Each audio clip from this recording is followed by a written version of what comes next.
Avec DNDKit, tu peux utiliser une fonction, ou plutôt un props dans le DND contexte, qui te permet de changer l'algorithme de détection des collisions du drag and drop. Ce prop s'appelle Collision Detection, et moi dans mon cas, j'ai trouvé l'algorithme parfait, c'est-à-dire que le drag and drop se fait en fonction de la position de la souris. Donc en fait, je suis en train de faire un constructeur de tunnels de vente, en gros un site qui permet de construire des tunnels de vente, et je dois faire un WYSIWYG du coup pour le site internet.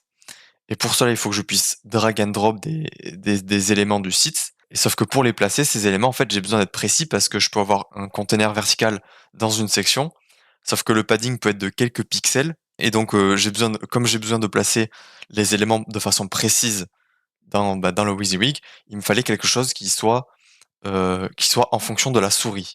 Et donc, en fait, comme tu peux le voir ici, ben, en fait, l'algorithme de détection se fait en fonction de la souris. Donc, tu vois, quand je suis dans ce rectangle ici, ça va m'afficher le rectangle en bleu, mais dès que ma souris dépasse de ce rectangle, ça va m'afficher une bordure verte, qui signifie que je vais devoir placer l'élément en dessous de cet élément que je pointe avec ma souris. Tu vois, ça me le place en dessous. Donc, ça veut dire que par exemple, si je veux placer un conteneur vertical tout au-dessus de mon site, bah tu vois, en fait, dès que je rentre dans la première section, ça me montre que je peux le placer au-dessus. Et si je rentre cette fois dans le conteneur de cette section, en fait, ça me dit je le mets au-dessus, mais du conteneur du coup. Voilà. Donc maintenant, je vais me montrer l'algorithme en question. Donc j'ai une fonction qui s'appelle Custom Collision Detection.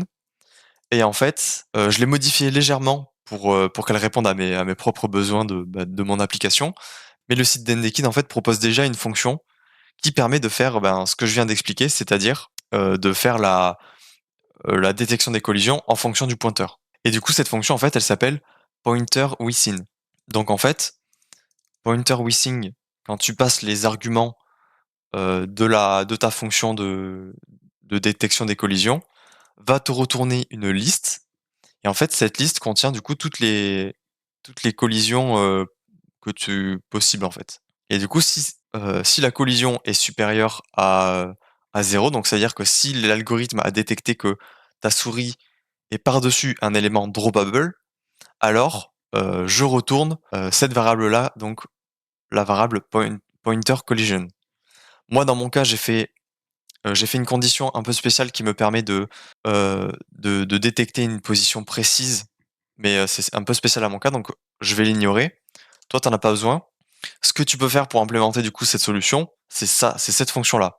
Donc, tu utilises pointer within, et si la valeur que cette fonction te retourne est un tableau de longueur supérieur à 0, alors tu retournes la valeur retournée par pointer within, sinon tu retournes une liste vide.